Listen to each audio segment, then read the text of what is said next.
প্রিয় দর্শক, আসসালামু আলাইকুম। আমি আছি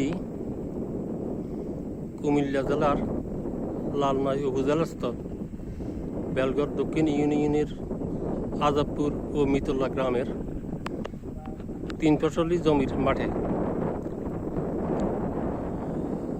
এখানে বেশ কয়েকদিন যাবৎ বৃষ্টি হওয়ার কারণে জলাবদ্ধতার সৃষ্টি হয়ে মাঠের ধান তলিয়ে গেছে। এই যে আমার সামনে দেখছেন পানির নিচে ধান গাছ হয়তো সবেমাত্র রোপণ করা হয়েছে, অথবা বেশ কিছুদিন আগে রোপণ করা হয়েছে। এই রোপণ করা ধানগুলো বর্তমানে পানির নিচে তলিয়ে গেছে শুধুমাত্র জলাবদ্ধতার কারণে।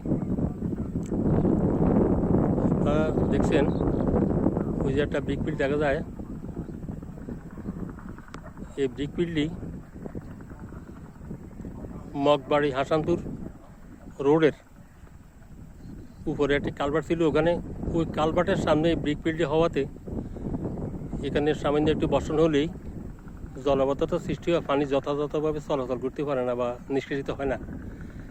আর যেভাবে পানি নিষ্কাশিত হয়, খুব ধীরে ধীরে পানি নিষ্কাশিত হয়।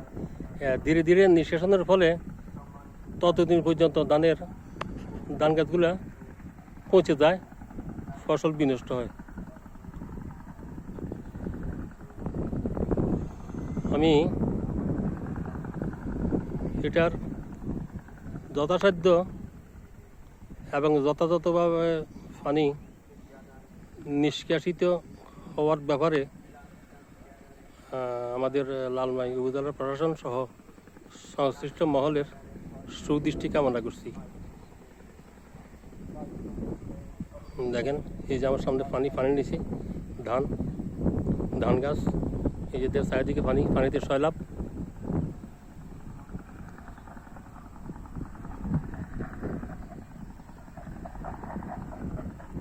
মোহাম্মদ আব্দুল মতিন, দৈনিক তৃতীয় মাত্রা, লালমাই উপজেলা।